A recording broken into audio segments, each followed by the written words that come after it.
ਬਾਤ ਤੁਹਾਡਾ ਸਭ ਦਾ ਬਹੁਤ-ਬਹੁਤ ਸਵਾਗਤ ਹੈ। ਅੱਜ ਦੇ ਅਹਿਮ ਇਸ਼ੂਜ਼ ਤੋਂ ਬਾਅਦ ਹੁਣ ਆਪਾਂ ਗੱਲਬਾਤ ਕਰਾਂਗੇ ਰੂਹ ਦੀ ਖੁਰਾਕ ਗੁਰਬਾਣੀ ਚਾਰਾਂ ਦੀਆਂ। ਸੋ ਅਸੀਂ ਚਾਹਾਂਗੇ ਕਿ ਤੁਸੀਂ ਸਾਡੇ ਨਾਲ ਇਸੇ ਤਰ੍ਹਾਂ ਹੀ ਬਣੇ ਰਹਿਣਾ। ਦੇਖਣ ਸੁਣਨ ਲਈ ਤੁਹਾਡਾ ਸਭ ਦਾ ਬਹੁਤ-ਬਹੁਤ ਸ਼ੁਕਰੀਆ। ਜੀ ਡਾਕਟਰ ਸਾਹਿਬ ਕੀ ਕਹਿਣਾ ਚਾਹੋਗੇ? ਦੇਖੋ, ਗੱਲ ਕਿਸੇ ਪਾਸਿਓਂ ਸ਼ੁਰੂ ਕਰੀਏ।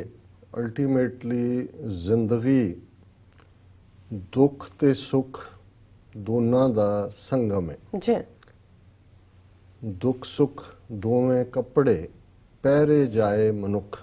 ਜੀ ਕਿ ਜਿਵੇਂ ਅਸੀਂ ਇੱਕ ਕਮੀਜ਼ ਬਦਲ ਕੇ ਦੂਸਰੀ ਪਾਉਂਦੇ ਹਾਂ, ਇਵੇਂ ਦੁੱਖ ਤੇ ਸੁੱਖ ਨਾਲ ਨਾਲ ਹੀ ਹੁੰਦੇ ਨੇ। ਬਿਲਕੁਲ।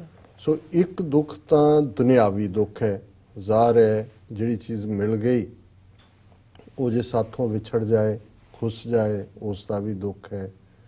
ਦੂਸਰਿਆਂ ਨੂੰ ਦੇਖ ਰਹੇ ਹਾਂ ਕਿ ਉਹਨਾਂ ਦੇ ਕੋਲ ਕੀ ਹੈ, ਸਾਡੇ ਕੋਲ ਨਹੀਂ ਹੈ, ਉਹਦਾ ਵੀ ਦੁੱਖ ਹੈ। ਬਹੁਤ ਵਾਰ ਪੁੱਤਰ ਧੀਆਂ ਜਿਨ੍ਹਾਂ ਨੂੰ ਅਸੀਂ ਪਹਿਲਾਂ ਤਾਂ ਉਹਨਾਂ ਨੂੰ ਮੰਗਣ ਦੇ ਲਈ ਨੱਕ ਰਗੜਦੇ ਹਾਂ, ਕਿਤੇ ਕਿਤੇ ਜਾ ਕੇ ਕੋਈ ਬਾਬਿਆਂ ਦੇ, ਕੋਈ ਦਰਗਾਹਾਂ ਤੇ, ਕੋਈ ਅਰਦਾਸਾਂ, ਕੋਈ ਸੁੱਖਣਾ, ਕੋਈ ਪਤਾ ਨਹੀਂ ਕੀ ਕੀ, ਤੇ ਜਦੋਂ ਮਿਲ ਜਾਂਦੇ ਨੇ ਉਹਨਾਂ ਨੂੰ ਫਿਰ ਅਸੀਂ ਪਾਲਣ ਪੋਸ਼ਣ ਦੇ ਲਈ ਦੁੱਖ ਸਹਿੰਦੇ।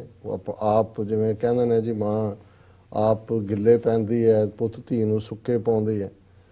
ਤੇ ਉਹ ਜਦੋਂ ਫਿਰ ਜਵਾਨ ਹੁੰਦੇ ਨੇ, ਆਸ ਤਾਂ ਹੁੰਦੀ ਹੈ ਕਿ ਵੀ ਸਾਡਾ ਸਹਾਰਾ ਬਣਨਗੇ, ਤੇ ਜਦੋਂ ਉਹ ਕੰਟਰੋਲ ਤੋਂ ਬਾਹਰ ਹੁੰਦੇ ਨੇ ਜਾਂ ਇਸ ਗੱਲ ਨੂੰ ਮੰਨਣ ਲਈ ਵੀ ਨਹੀਂ ਤਿਆਰ ਹੁੰਦੇ ਕਿ ਵੀ ਇਹਨਾਂ ਮਾਪਿਓ ਨੇ ਸਾਡੇ ਲਈ ਕੀ, ਉਹਦੇ 'ਚੋਂ ਵੀ ਬੜਾ ਦੁੱਖ ਨਿਕਲ, ਫਿਰ ਤੁਹਾਨੂੰ ਲੱਗਦਾ ਵੀ ਤੁਹਾਡੀ 20-25 ਸਾਲ ਦੀ ਮਿਹਨਤ ਤਾਂ ਜਿਹੜੀ ਆ ਉਹ ਵਿਅਰਥ ਗਈ। ਲੇਕਿਨ ਇਹ ਦੁੱਖ ਵੀ, ਕਿਉਂਕਿ ਜਿਵੇਂ ਸੁੱਖ ਵੀ ਵਕਤੀ ਤੌਰ ਤੇ ਕਿਸੇ ਨੂੰ ਘਰ ਮਿਲਦਾ, ਅਸੀਂ ਬਹੁਤ ਸੁੱਖ ਖੁਸ਼ੀ ਮਹਿਸੂਸ ਕਰਦੇ ਹਾਂ ਜੀ ਸਾਡੇ ਕੋਲ ਆਪਣਾ ਘਰ ਹੈ, ਕਿਸੇ ਨੂੰ ਹੋਰ ਕੋਈ ਚੀਜ਼ ਮਿਲਦੀ ਹੈ। ਪਰ ਇਹ ਸੁੱਖ ਦੁੱਖ ਦੀ ਵੀ ਉਮਰ ਛੋਟੀ ਹੁੰਦੀ ਹੈ। ਕਦੇ ਉਹੀ ਸੁੱਖ ਦੁੱਖ 'ਚ ਬਦਲ ਜਾਂਦਾ ਹੈ, ਕਦੇ ਉਹੀ ਦੁੱਖ ਜਿਹੜਾ ਉਸ ਤੋਂ ਬਾਅਦ ਸੁੱਖ ਆ ਜਾਂਦਾ। ਪਰ ਇੱਕ ਜਿਹੜੇ ਦੁੱਖ ਦੀ, ਵੱਡੇ ਦੁੱਖ ਦੀ ਗੱਲ ਗੁਰੂ ਸਾਹਿਬ ਨੇ ਰੂਹਾਨੀਅਤ ਦੀ ਦੁਨੀਆ ਦੇ ਵਿੱਚ ਕੀਤੀ, ਉਹ ਹੈ ਵਿਛੋੜਾ ਰੱਬ ਤੋਂ। ਕਿ ਸਾਡੀ ਜਿਹੜੀ ਹਕੀਕਤਨ ਸਾਡੇ ਜੀਵਨ ਦਾ ਧੁਰ ਹੈ, ਸੈਂਟਰਲ ਐਕਸਲ ਹੈ, ਮਰਕਜ਼ ਹੈ, ਉਹ ਰੱਬ ਹੈ। ਤੇ ਜਿਹੜਾ ਇੰਡੀਵਿਜੂਅਲ, ਜਿਹੜੀਆਂ ਕੌਮਾਂ ਮਰਕਜ਼ ਨਾਲੋਂ ਜੁਦਾ ਹੁੰਦੀਆਂ ਨੇ, ਜਿਵੇਂ ਅਲਾਮਾ ਇਕਬਾਲ ਨੇ ਕਿਹਾ, ਉਹ ਫਿਰ ਸਰਵਾਈਵ ਨਹੀਂ ਕਰਦੀਆਂ, ਦੁਖੀ ਹੁੰਦੀਆਂ ਨੇ। ਹੁਣ ਰੱਬ ਨਾਲੋਂ ਵਿਛੋੜਾ ਕਿਸ ਵਜ੍ਹਾ ਕਰਕੇ ਹੈ? ਸਾਨੂੰ ਕਿਉਂ ਆਪਣਾ ਮਨ ਤੋਂ ਜੋਤ ਸਰੂਪ ਹੈ, ਆਪਣਾ ਮੂਲ ਪਛਾਣ, ਕਿ ਉਹਦੇ ਵਿੱਚ ਸਾਡੀ ਹਉਮੈ, ਅਹਮ, ਹੁਮ, ਹਮ ਹੋਤੇ ਹੈ, ਇਹ ਆ ਜਾਂਦਾ। ਤੇ ਸਾਰੀ ਰੂਹਾਨੀਅਤ ਦੀ ਲੜਾਈ ਜਿਹੜੀ ਹੈ ਉਹ ਮੈਂ ਨੂੰ ਬਾਹਰ ਕੱਢ ਕੇ ਤੂੰ ਹੀ ਹੈ। ਜਦੋਂ ਗੁਰੂ ਨਾਨਕ ਸਾਹਿਬ ਧੰਨ ਨਿਰੰਕਾਰ, ਤੂੰ ਨਿਰੰਕਾਰ, ਤੂੰ ਤੇ ਜਿਹੜੀ ਰੂਹਾਨੀਅਤ ਹੈ, ਰੱਬ ਦੀ ਬੰਦਗੀ ਹੈ, ਰੱਬ ਦੀ ਯਾਦ ਹੈ, ਇਹ ਹੈ ਕਿ ਵੀ ਤੂੰ ਕਰਤਾ, ਤੂੰ ਹੁਆ, ਮੁਝ ਮੇਂ ਰਹਾ ਨਾ ਮੂੰਹ, ਜਬ ਆਪਾ ਪਰਕਾ ਮਿਟ ਗਿਆ, ਜਤ ਦੇਖਾਂ ਤਤ ਤੂੰ। ਕਿ ਜਦੋਂ ਤੁਸੀਂ ਤੂੰ ਕਰਦੇ ਹੋ, ਉਸ ਰੱਬ ਨੂੰ ਯਾਦ ਕਰਦੇ ਹੋ, ਤੇ ਉਹ ਅਸਲ 'ਚ ਤੂੰ ਕਹਿਣਾ ਤੁਹਾਡੀ ਮੂੰਹ ਮੈਂ ਇਸ ਨੂੰ ਮਾਰਦਾ ਹੈ। ਔਰ ਜਿਵੇਂ ਅਸੀਂ ਸ਼ੁੱਕਰਵਾਰ ਦੇ ਇਸ ਪ੍ਰੋਗਰਾਮ ਦੇ ਵਿੱਚ ਗੁਰੂ ਗ੍ਰੰਥ ਸਾਹਿਬ ਦੀ ਅਖੀਰ 'ਚ ਟਾਈਟਲ ਸ਼ਲੋਕ ਵਾਰਾਂ ਤੇ ਵਧੀਕ, ਇਸ ਬਾਣੀ ਦੇ ਸ਼ਲੋਕਾਂ ਦੇ ਵਿੱਚ ਸ਼ਲੋਕ ਕਪਲੇਟ ਨੂੰ ਕਹਿੰਦੇ ਨੇ। ਅੱਜ ਅਸੀਂ 3 ਸ਼ਲੋਕ 6ਵਾਂ 7ਵਾਂ ਤੇ 8ਵਾਂ ਜਿਹੜਾ ਚੌਥੇ ਪਾਤਸ਼ਾਹ ਗੁਰੂ ਰਾਮਦਾਸ ਜੀ ਦੀ ਰਚਨਾ ਹੈ, ਉਹਨਾਂ ਨੂੰ ਵਿਚਾਰਾਂਗੇ। ਦੂਸਰੇ 2 ਤਾਂ ਪਿਆਰੇ ਦੀ ਗੱਲ ਹੈ, ਬਿਲਕੁਲ ਸਾਦਾ ਅੰਦਾਜ਼ ਕੇ, ਲੇਕਿਨ ਪਹਿਲਾ ਸ਼ਲੋਕ ਜਿਸ ਵੱਲ ਮੈਂ ਹੁਣੇ ਹੀ ਵਿਚਾਰ ਕੀਤਾ, ਉਸ ਵੱਲ ਇਸ਼ਾਰਾ ਕਰਦੇ, ਅੰਤਰ ਜੋਰ ਹਉਮੈ ਤਨ ਮਾਇਆ। ਕਿ ਸਾਡੇ ਅੰਦਰ ਹਉਮੈ ਦਾ, ਅਹਮ ਦਾ ਜ਼ੋਰ ਹੈ, ਉਸ ਦਾ ਰਾਜ ਹੈ, ਤੇ ਫਿਰ ਸਾਡਾ ਤਨ, ਸਾਡੀ ਬਾਡੀ ਉਸ ਹਉਮੈ ਦੇ ਥੱਲੇ ਹੀ ਐਕਟ ਕਰਦੀ ਹੈ। ਜਿਹੜੀ ਗਾਈਡਿੰਗ ਲਾਈਨ ਹੈ, ਜਿਹੜਾ ਰੂਲਰ ਹੈ ਅੰਦਰ, ਉਹ ਮਨ ਹੈ। ਜਿਹੜਾ ਮਨ ਹਉਮੈ ਨਾਲ ਭਰਿਆ ਹੋਇਆ, ਤਨ ਮਨ ਦੀ ਕਮਾਂਡ ਨੂੰ ਮੰਨਦਾ ਹੈ। ਅੰਤਰ ਜੋਰ ਹਉਮੈ ਤਨ ਮਾਇਆ, ਕੂੜੀ ਆਵੇ ਜਾਏ। ਕਿਉਂਕਿ ਹਉਮੈ ਦੇ ਵਿੱਚ ਜ਼ਿੰਦਗੀ ਕੂੜ ਹੈ, ਝੂਠ ਹੈ। ਤੇ ਜੇ ਝੂਠ ਦੇ ਨਾਲ ਮਬਨੀ ਤੁਹਾਡੀ ਜ਼ਿੰਦਗੀ, ਤੁਹਾਡਾ ਤਨ, ਤੁਹਾਡਾ ਮਨ ਹੈ, ਤੇ ਫਿਰ ਤੁਹਾਡਾ ਕਲਿਆਣ ਤਾਂ ਨਹੀਂ ਹੋਣਾ, ਤੁਹਾਡਾ ਛੁਟਕਾਰਾ ਨਹੀਂ ਹੋਣਾ। ਆਵੇ ਜਾਏ ਫਿਰ ਤਾਂ ਉਸੇ ਦੌੜ ਦੇ ਵਿੱਚ ਹੀ ਜਿਹੜਾ ਹੈ ਦੁਨੀਆ ਦੀ ਤੁਸੀਂ ਫਸ ਜਾਂਦੇ ਹੋ। ਜੀ ਸਤਿਗੁਰ ਕਾ ਫਰਮਾਇਆ ਮਨ ਨਾ ਸਕੀ, ਦੁੱਤਰ ਤਰਿਆ ਨਾ ਜਾਏ। ਹੁਣ ਹਉਮੈ ਕਿਵੇਂ ਮਰੇ ਕਿ ਗੁਰੂ ਦੀ ਗੁਰ ਕੀ ਮਤ ਤੂੰ ਲੈ ਆਣੇ, ਭਗਤ ਬਿਨਾ ਬਹੁ ਡੂਬੇ ਸਿਆਣੇ। ਤੇ ਜੇ ਦੁੱਤਰ ਜਿਹੜਾ ਕਿ ਇਹ ਮਾਇਆ ਦਾ ਸੰਸਾਰ ਹੈ, ਇਹਨੂੰ ਤੁਸੀਂ ਜੇ ਤਰਨਾ ਹੈ, ਇਸ ਦੁਸ਼ਵਾਰ ਤੋਂ ਦੁੱਤਰ ਹੈ, ਜੀ ਦੁੱਤਰ ਸੰਸਕ੍ਰਿਤ ਚੋਂ, ਕਿ ਜੇ ਇਸ ਜਿਹੜਾ ਦੁਸ਼ਵਾਰ ਸੰਸਾਰ ਹੈ ਇਹਦੇ 'ਚ ਤੁਸੀਂ ਸਰਵਾਈਵ ਕਰਨਾ ਹੈ, ਤੇ ਫਿਰ ਸਤਿਗੁਰੂ ਦੇ ਫਰਮਾਨ ਦੇ ਉੱਤੇ, ਗੁਰੂ ਦੀ ਸਿੱਖਿਆ ਦੇ ਉੱਤੇ ਅਮਲ ਨਾ ਕਰੋ ਔਰ ਉਹਨੂੰ ਜ਼ਿੰਦਗੀ ਦੇ ਵਿੱਚ ਲਿਆਓ, ਅਮਲ ਕਰੋ ਆਪਣੇ ਜੀਵਨ ਦੇ ਅੰਦਰ। ਨਦਰ ਕਰੇ ਜਿਸ ਆਪਣੀ ਸੋ ਚੱਲੇ ਸਤਿਗੁਰ ਭਾਏ, ਕਿ ਅਲਟੀਮੇਟਲੀ ਜਿਸ ਤੇ ਰੱਬ ਦੀ ਨਿਗਾਹਸਾਨੀ ਹੁੰਦੀ ਹੈ, ਨਜ਼ਰ ਹੁੰਦੀ ਹੈ, ਉਸ ਦਾ ਕਰਮ ਹੁੰਦਾ ਹੈ, ਉਹੀ ਇਸ ਸਤਿਗੁਰ ਦੇ ਭਾਏ, ਸਤਿਗੁਰੂ ਦੇ ਭੈ ਦੇ ਵਿੱਚ, ਉਸ ਦੇ ਉਪਦੇਸ਼ਾਂ ਦੇ ਵਿੱਚ, ਸਤਿਗੁਰੂ ਦੀ ਤਾਲੀਮ ਨੂੰ ਹੀ ਆਪਣੀ ਜ਼ਿੰਦਗੀ ਦੇ ਵਿੱਚ ਢਾਲਦਾ ਹੈ ਔਰ ਉਸ ਰਸਤੇ ਤੇ ਤੁਰਦਾ ਹੈ। ਨਦਰ ਕਰੇ ਜਿਸ ਆਪਣੀ ਸੋ ਚੱਲੇ ਸਤਿਗੁਰ ਭਾਏ, ਸਤਿਗੁਰ ਕਾ ਦਰਸ਼ਨ ਸਫਲ ਹੈ, ਜੋ ਇੱਛੈ ਸੋ ਫਲ ਪਾਏ। ਜਿਨੀ ਸਤਿਗੁਰ ਮੰਨਿਆ ਹੋਂ ਤਿਨਕੇ ਲਾਗੋਂ ਪਾਏ, ਨਾਨਕ ਤਾਂਕਾ ਦਾਸ ਹੈ ਜੇ ਅਨ ਦਿਨ ਰਹੇ ਲਿਵਲਾਏ। ਕਿ ਗੁਰੂ ਦਾ ਦਰਸ਼ਨ ਜਿਹੜਾ ਹੈ ਉਹ ਤੁਹਾਨੂੰ ਉਸ ਮੁਕਾਮ ਤੇ ਲੈ ਆਉਂਦਾ ਹੈ ਕਿ ਜੋ ਤੁਹਾਡੇ ਅੰਦਰਲੀ ਡਿਜ਼ਾਇਰ ਹੁੰਦੀ ਹੈ ਉਹ ਪੂਰੀ ਹੁੰਦੀ, ਫਿਰ ਤਾਂ ਡਿਜ਼ਾਇਰ ਰਹਿੰਦੀ ਨਹੀਂ। ਇਹ ਵੀ ਇੱਕ ਕੈਚ 2020 ਹੈ।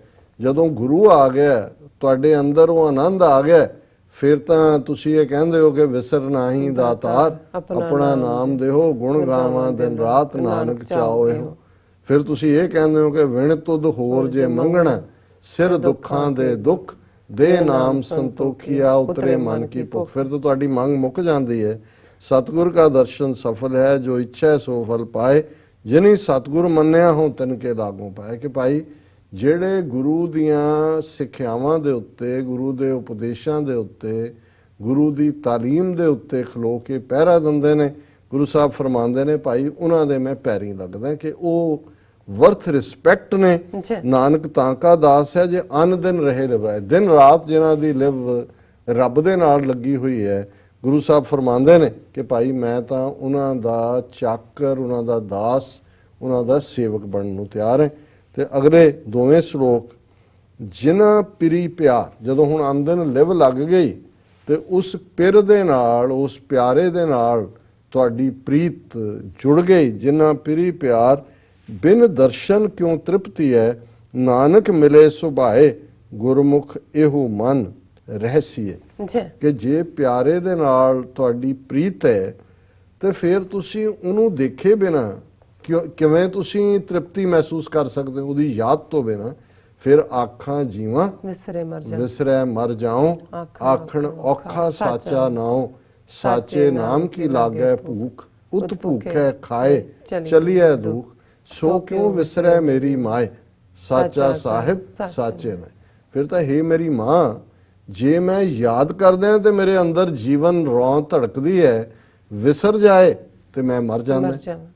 ਹੁਣ ਇਹੀ ਰੱਬ ਹੈ। ਜਦੋਂ ਅਸੀਂ ਰੱਬ ਦੀ ਗੱਲ ਕਰਦੇ ਹਾਂ, ਕੋਈ ਰੱਬ ਕੋਈ ਤਾਜ ਲਾ ਕੇ ਵੱਡੇ ਕੋਈ ਸਿੰਘਾਸਨ ਤੇ ਬੈਠਾ, ਕੋਈ ਵੱਡੀਆਂ ਵੱਡੀਆਂ ਮੁੱਛਾਂ ਖੜੀਆਂ ਕਰਕੇ ਵਾਲਾ ਵਜੂਦ ਨਹੀਂ ਹੈ। ਉਹ ਆਨੰਦ ਹੈ ਤੇ ਉਹ ਤੁਹਾਡੇ ਅੰਦਰ ਵਸਦਾ ਹੈ, ਅੰਦਰ ਹੀ ਉਹ ਤੁਹਾਡੇ ਹੈ। ਜਦੋਂ ਉਸ ਦੇ ਨਾਲ ਲੌ ਲੱਗਦੀ ਹੈ, ਫਿਰ ਉਹ ਆਨੰਦ ਹੁੰਦਾ ਹੈ ਕਿ ਉਹਦੇ ਬਿਨਾ ਤੁਸੀਂ ਜੀ ਨਹੀਂ ਸਕਦੇ। ਤੁਸੀਂ ਦਿਨ ਰਾਤ ਜਿਹੜਾ ਹੈ ਫਿਰ ਉਸ ਦੀ ਚਾਹਨਾ ਕਰਦੇ ਹੋ।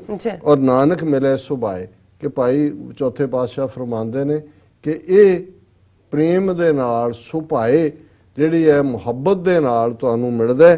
ਗੁਰਮੁਖ ਇਹੋ ਮਨ ਰਹਿਸੀ ਹੈ। ਤੇ ਜਦੋਂ ਫਿਰ ਤੁਸੀਂ ਉਸ ਦੇ ਰਸਤੇ ਦੇ ਪਾਂਧੀ ਗੁਰਮੁਖ ਬਣ ਜਾਂਦੇ ਹੋ ਤੇ ਮਨ ਦੇ ਅੰਦਰ ਉਹ ਭੇਤ ਵੀ ਖੁੱਲ ਜਾਂਦੇ ਨੇ ਜਿਹੜੇ ਕਦੇ ਰਹੱਸ ਸੀ, ਮਿਸਟਰੀਜ਼ ਜਿਹੜੀਆਂ ਨੇ। ਜਦੋਂ ਇੱਕ ਤੁਸੀਂ ਫਕੀਰ ਦੀ ਜ਼ਿੰਦਗੀ 'ਚ ਆ ਜਾਂਦੇ ਹੋ ਤੇ ਫਿਰ ਸਾਰੀ ਕਾਇਨਾਤ ਦਾ ਰਹੱਸ ਤੁਹਾਡੇ ਤੇ ਖੁੱਲ ਜਾਂਦਾ ਹੈ। ਅਖੀਰਲਾ ਸ਼ਲੋਕ ਇਸੇ ਲਾਈਨ ਤੇ ਹੈ, ਜਿਨ੍ਹਾਂ ਪਿਰੀ ਪਿਆਰ ਕਿਉਂ ਜੀਵਨ ਪਿਰ ਬਾਹਰੇ। ਕਿ ਜਿਨ੍ਹਾਂ ਨੂੰ ਆਪਣੇ ਪਿਆਰੇ ਦੇ ਨਾਲ ਪ੍ਰੀਤ ਹੈ, ਉਹਨਾਂ ਦੀ ਜ਼ਿੰਦਗੀ ਪਿਆਰੇ ਤੋਂ ਬਿਨਾ ਕਿਵੇਂ ਗੁਜ਼ਰਦੀ ਹੈ, ਕਿਵੇਂ ਉਸ ਤੋਂ ਬਿਨਾ ਜੀ ਸਕਦੇ ਨੇ। ਜਾਂ ਸ਼ੌ ਦੇਖਣ ਆਪਣਾ, ਨਾਨਕ ਥੀਵਨ ਪੀ ਹਰੇ। ਕਿ ਜਿਉਂ ਹੀ ਉਹ ਆਪਣੇ ਪਿਆਰੇ ਨੂੰ ਦੇਖਦੇ ਨੇ, ਸਾਹਿਬ ਮੇਰਾ ਨੀਤ ਨਵਾਂ, ਸਦਾ ਸਦਾ ਦਾਤਾਰ। ਜਿਉਂ ਹੀ ਉਹ ਆਪਣੇ ਪਿਆਰੇ ਨੂੰ ਦੇਖਦੇ ਨੇ ਜਾਂ ਸ਼ੋ ਦੇਖ ਉਹਨੂੰ ਯਾਦ ਕਰਦੇ ਨੇ, ਨਾਨਕ ਥੀਵਣ ਪੀ ਹਰੇ, ਕਿ ਉਹ ਹਰੇ ਹੋ ਜਾਂਦੇ ਨੇ। ਜੀ ਤੇਰਾ ਕੀਤਾ ਜਾਤੋ ਜਾਤੋ ਨਾਹੀ, ਮੈਨੂੰ ਜੋਗ ਜੋਗ ਕੀਤੋਈ, ਮੈਂ ਨਿਰਗੁਣ ਆਰੇ ਕੋ ਗੁਣ ਨਾਹੀ, ਆਪੇ ਤਰਸ ਪਿਓਈ, ਤਰਸ ਪਿਆ ਮਿਹਰਾਮਤ ਹੋਈ, ਸਤਿਗੁਰ ਸੱਜਣ ਮਿਲਿਆ, ਨਾਨਕ ਨਾਮ ਮਿਲੇ ਤਾਂ ਜੀਵਾਂ, ਤਨ ਮਨ ਥੀਵੈ ਹਰਿਆ। ਤਨ ਵੀ ਤੇ ਮਨ ਵੀ ਹਰਾ ਹੁੰਦਾ ਹੈ, ਨਾਨਕ ਥੀਵਨ ਪੀ ਹਰੇ। ਜੀ ਡਾਕਟਰ ਸਾਹਿਬ, ਤੁਹਾਡਾ ਬਹੁਤ ਬਹੁਤ ਸ਼ੁਕਰੀਆ। ਤੁਸੀਂ ਅੱਜ ਦੇ ਅਹਿਮ ਇਸ਼ੂ ਤੇ ਅੱਜ ਦਾ ਵਿਚਾਰ ਸਾਡੇ ਦਰਸ਼ਕਾਂ ਨਾਲ ਸਾਂਝਾ ਕੀਤਾ। ਇਸ ਤਰ੍ਹਾਂ ਆਪਣੇ ਵਿਊਅਰਸ ਕੋਲ ਲੈਣੇ ਇਜਾਜ਼ਤ। ਵਿਊਅਰਸ, ਸਾਡੇ ਪ੍ਰੋਗਰਾਮ ਦਾ ਸਮਾਂ ਇੱਥੇ ਸਮਾਪਤ ਹੁੰਦਾ। ਤੁਸੀਂ ਆਪਣੇ ਰਾਏ ਤੇ ਸੁਝਾਅ ਸਾਨੂੰ ਭੇਜਣਾ ਭੁੱਲਣਾ ਸਾਡੇ ਇਸ ਪਤੇ ਤੇ soshv84.tv ਤੇ ਅਸੀਂ ਆਪਣਾ ਪ੍ਰੋਗਰਾਮ ਲੈ ਕੇ ਫਿਰ ਦੁਬਾਰਾ ਤੁਹਾਡੇ ਸਨਮੁਖ ਹੋਵਾਂਗੇ। ਤਦ ਤੱਕ ਲਈ ਮੈਨੂੰ ਤੇ ਆਪਣਾ ਸਨ ਆ ਗਿਆ ਦੋ। ਦੇਖਦੇ ਰਹੋ TV84। ਬੁਲਾ ਦਿਓ ਫਤਿਹ। ਵਾਹਿਗੁਰੂ ਜੀ ਕਾ ਖਾਲਸਾ, ਵਾਹਿਗੁਰੂ ਜੀ ਕੀ ਫਤਿਹ। ਰੱਬ ਰਾਖਾ।